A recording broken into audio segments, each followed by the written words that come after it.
வணக்கம், இது உங்கள் தினக்கதிர். அதிமுக பொதுச் செயலாளர் எடப்பாடி கே. பழனிசாமி ஞாயிற்றுக்கிழமை திமுக அரசு மீது கடுமையான தாக்குதலை தொடுத்து கமிஷன், வசூல் மற்றும் ஊழல் மூலம் செழித்து வருவதாக குற்றம் சாட்டினார். உளுந்தூர்பேட்டையில் நடந்த நலத்திட்ட உதவிகள் வழங்கும் நிகழ்ச்சியில் பேசிய அவர், திமுக ஆட்சியில் ஊழல் மோசமடைந்து அனைத்து துறைகளையும் பாதித்துள்ளது என்றார். நிலப்பதிவிலும் கூட லஞ்சம் இப்போது ஒரு வழக்கமாகிவிட்டது. டாஸ்மாக் கடைகளில் ஒரு மது பாட்டிலுக்கு 10 ரூபாய் லஞ்சமாக வசூலிக்கப்படுவதாக கூறப்படுகிறது என்று அவர் குற்றம் சாட்டினார்.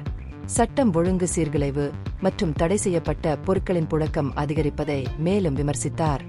அதிமுகவின் வலிமையையும் ஒற்றுமையையும் பழனிசாமி மீண்டும் உறுதிப்படுத்தினார். ஆட்சியை கைப்பற்றுவதற்கான எந்தவொரு சாத்தியத்தையும் நிராகரித்தார்.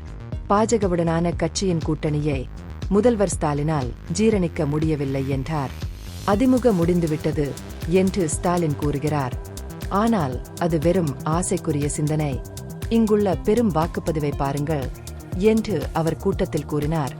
கள்ளக்குறிச்சி மாவட்டத்தின் 5 சட்டமன்ற தொகுதிகளிலும் அதிமுக மற்றும் அதன் கூட்டணி கட்சிகளுக்கு மகத்தான வெற்றியை உறுதி செய்ய இளைஞர்களையும் பெண்களையும் வலியுறுத்தினார்.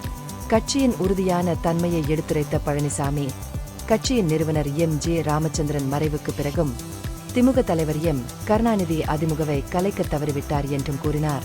அதேபோல் ஜெயலலிதா இறந்த போதிலும் கட்சியை சீர்குலைக்க ஸ்டாலினின் முயற்சிகள் வெற்றி பெறவில்லை. 2026 சட்டமன்ற தேர்தலில் அதிமுக மீண்டும் பெரும்பான்மையுடன் ஆட்சிக்கு வரும் என்று அவர் நம்பிக்கையுடன் கணித்தார். தனது தலைமையில் 10 தேர்தல்களில் அதிமுக தோல்வியடைந்ததாக ஸ்டாலினின் தொடர்ச்சியான விமர்சனங்களுக்கு பதிலளித்த பழனிசாமி, 2011 மற்றும் 2021க்கு இடையில் திமுகவின் மோசமான செயல்திறனை சுட்டிக்காட்டி பதிலடி கொடுத்தார்.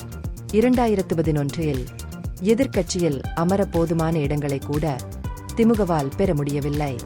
அந்த இழப்புகள் பற்றி என்ன என்று கேள்வி எழுப்பி ஆளும் கட்சியை நோக்கி கதையை திருப்பிவிட்டார். பொய்யான வாக்குறுதிகளை அளித்து திமுக ஆட்சிக்கு வந்ததாக பழனிசாமி மேலும் குற்றம் சாட்டினார். நீட் தேர்விலிருந்து விலக்கு பெறுதல், 100 நாள் வேலைவாய்ப்பு திட்டத்தின் கீழ் வேலை நாட்களை அதிகரித்தல், கல்விக் கடன்களை தள்ளுபடி செய்தல், பழைய ஓய்வூதிய திட்டத்தை மீட்டெடுப்பது உள்ளிட்ட முக்கிய தேர்தல் வாக்குறுதிகளை அரசாங்கம் நிறைவேற்ற தவறியதை அவர் சுட்டிக்காட்டினார். திமுக மக்களை ஏமாற்றிவிட்டது என்று அவர் கூறினார். அதிமுக மீண்டும் ஆட்சிக்கு வருவதை உறுதி செய்வதற்கு தொடர்ந்து ஆதரவளிக்க வேண்டும் என்ற அழைப்போடு தனது உரையை முடித்தார். இந்த பகுப்பாய்வு நுண்ணறிவுள்ளதாக கண்டால் முக்கியமான அரசியல் முன்னேற்றங்கள் குறித்த கூடுதல் புதுப்பிப்புகளுக்கு லைக் செய்யவும், ஷேர் செய்யவும், சப்ஸ்கிரைப் செய்யவும். இது உங்கள் தினக்கதிர். நன்றி.